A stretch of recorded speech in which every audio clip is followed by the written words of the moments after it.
Welcome back, everyone. We're talking about the agony of winning. This is a new concept that people are talking about now because there's so much pressure on kids that they're not enjoying sports anymore. It wasn't like this maybe when you and I were growing up or when we were raising our kids.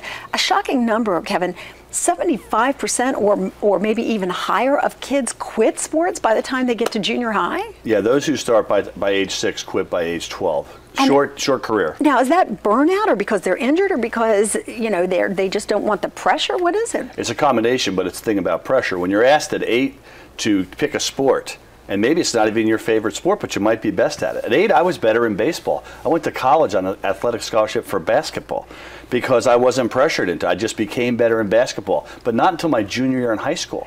Yeah, see, that kind of stuff drove me crazy. When my kid was playing sports, they wanted her to commit to something, you know, and even in middle school. And it's like, well, wait a minute, we had a 3-season, you know, sporting life when we were kids. And how did you know that you were going to be good at hockey or, you know, or at softball if you didn't play it every time?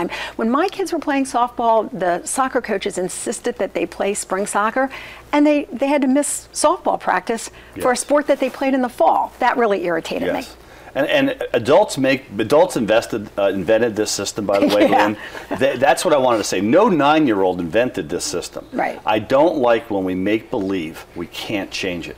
I've never been one to believe, well, the cat's out of the bag. Right.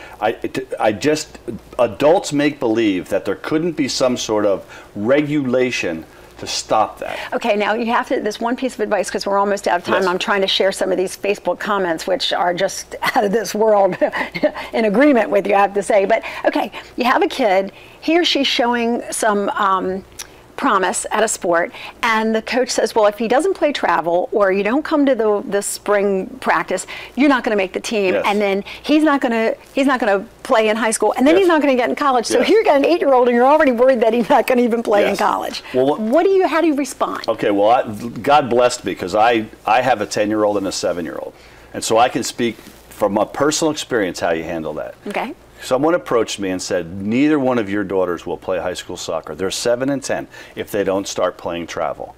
And I said back, okay, I'm going to speak with them about it. And here's what I did. Adults can do this. I said to Ava and Serena, do you want to give up choir? Do you want to give up seeing the Empire State Building? Do you want to give up Ocean City? Because to play travel soccer, this is what it's going to take. And the answer is no, no, no, and no. So here's the deal. They both love playing recreational soccer. They'll both get the benefits of athletics by playing recreational soccer.